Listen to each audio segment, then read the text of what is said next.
Hey, what's going on, everybody? This is Brandon Ingoldsby with LPT Realty. For those of you that don't know, not only do I sell real estate, but I also flip houses. I do multiple flips a year. I'm working on, a few projects right now. And I just wanted to hop on here, do a quick video about things that you need to consider before doing your first flip. I get asked all the time, hey Brandon, how is it flipping houses? I'm thinking about getting into it. Do you think I should? You name it, I've probably been asked it at this point. And that's why I wanted to get on here, make a quick video about some of the things that I've learned over the course of doing several projects. So that way, maybe you can avoid some of the mistakes that I did on my first ones and make more money than I did in the very beginning. So the first thing you're gonna need to consider is, are you doing the entire thing with cash, or are you gonna do a hard money loan?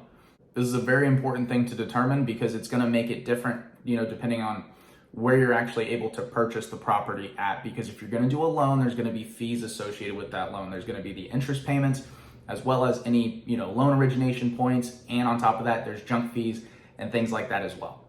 Another thing with hard money loans is I strongly advise you to avoid any companies that only give 6-month loans. I'm not a big fan of 6-month loans. Things can come up, whether it's things with the city, permitting process, contractor delays, unexpected, expenses, anything can come up, and 6 months is not a long time. Ideally, you want to flip houses within that time period, but things happen. And sometimes there are things that are out of your control. And if you have to get what's called a loan extension, that's going to cost you a pretty penny, and it's going to eat into your profit at the end of the day. The next thing you want to think about is going to be, what is your desired profit? So obviously this is usually going to vary depending on the price point of home that you're flipping.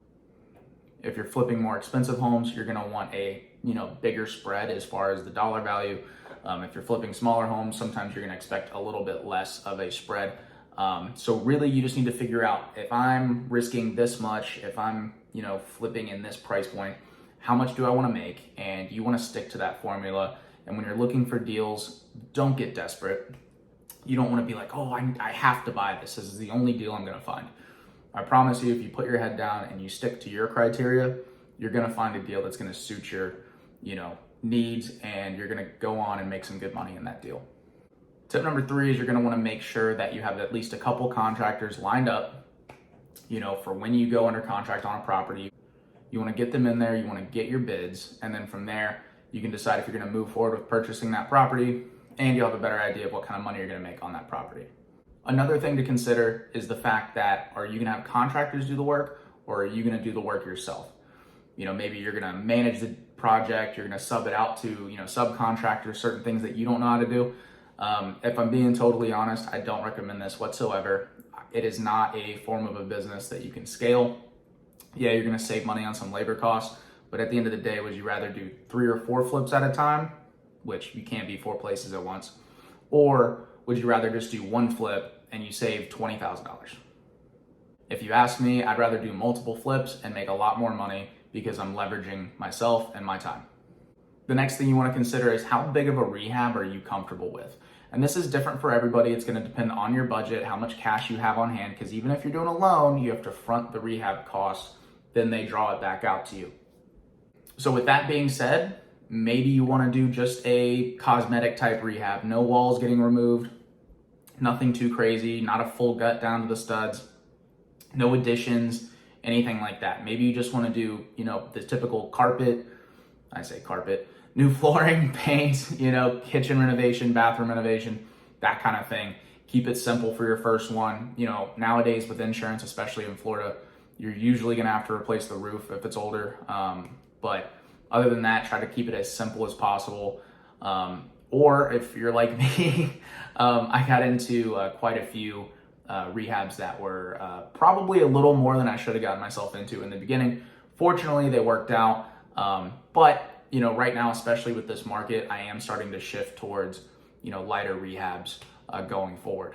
Ideally, when you are getting started, you want to keep this as, limited stress as possible. So I would probably recommend doing a lighter rehab for your first flip. Another thing I want to go over is, when you're comping out your properties and you're looking for the ARV, the after repair value, make sure that you're not getting emotional and saying that, oh, this house is going to be worth $500,000 if realistically it's going to be worth $420,000. When you're looking at the comps, go on the low end. Better to be safe than sorry. You don't want to buy a house, put money into it, and then realize, hey, I'm going to lose a lot on this house. That's not fun. It can all be avoided by sticking to your criteria and being realistic with the after repair value. The last thing I want to go over is the fact that you don't want to renovate to your taste.